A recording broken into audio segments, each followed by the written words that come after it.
Oya jamaa, Oe. iko hivi. Hawa mawoza wamekuwa wengi sana. Sasa sijui wenye wanachangia hawa vijana kwa mawoza ni wazazi ama ni hao wenyewe ndo wanajichangia, kwa sababu sielewi. Kwa sababu mawoza yani saa hii imekuwa mtindo, yani kila mahali, yani kila boma halikosi mawoza. Hata mimi kwetu nilikuwa nikuwewoza, lakini Mungu akaniokoa. Lakini nilikuwa nataka kuanza kukuwawoza sasa hapo nyumbani. Nataka hapo sasa. Wewe umesema kuwa una mawoza na ukasema kuwa wazazi ndo walikuwa wanachangia watoto wa mawoza ama ni sisi wenyewe, na wewe tayari ukajijibu ukasema kuwa mimi nilikuwa nataka mawoza. Kwa hivyo kuonekana sisi vijana sisi wenyewe ndo twajiharibu kwa mawoza, lakini mzazi wako sikuleta ukawawoza. Mzazi wanakuonyesha ile njia nzuri ya maisha ili uweze hata ujimsaidie yeye na ile familia yake na yako. Lakini uoza unauleta mwenyewe.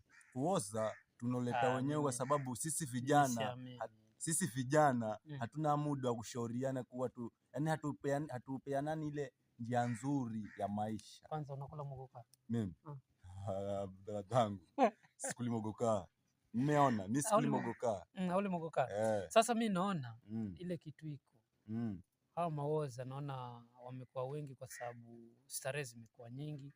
Starehe hasa hizi za mogoka. Unajua mogoka ni kitu rahisi. Ukiwa na kitu kama 100 hapo uko na jaba lako la 70, uko na tools za 30. Kama we ni mvutaji mafegi utaomba fegi huko mbele mbele. Ni kweli brother. Sasa mimi naona huu uraibu wa mogoka huu mimi naona si mzuri. Huu mogoka ndo umechangia vijana wamekuwa mawoza, kwa sababu kijana ako tayari hata kama ni kuiba ibe, lakini akashike jaba. Naelewa.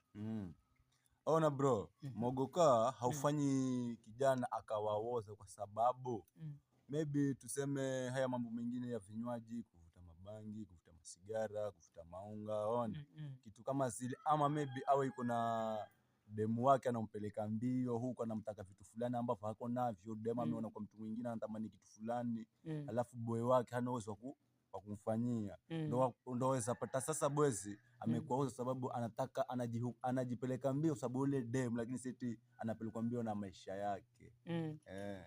Kumbe mapenzi ndo posa sisi vijana. Mapenzi ndo yanatusumbua bro. Basi hata nimepata jibu. Kwa sababu ya kuwa nimepata jibu. Mapenzi sana sana pia nayo inachangia. Kama mimi tayari venye najua mapenzi venye yanaenda. Sasa hata sisi hakuna demu ambaye anaweza nipeleka huku na sababu mimi mwenyewe ni mtu ambaye yani nimeishi nao na nimejua mengi, nishaona mengi. Kwa hivyo hakuna mtu ambaye anaweza nikoroga eti baby nataka gari na mimi sina uwezo wa gari nikakuibia gari. Kula sima na omena. Hakuna kabila ambayo haikuli omena. Maisha ni chini ndio yapande juu. Au si? Aushamaliza brother. Mimi hata sina mengi, ni hayo tu. Hili swala la uoza tutachambua. Lazima tulichimbe ndani tujue hii mbegu ya uoza ilitoka wapi. Manake sijajua, lakini lazima tutajua ilitoka wapi. Tukijua tu tunamalizana nayo. Au si? Sawa sawa.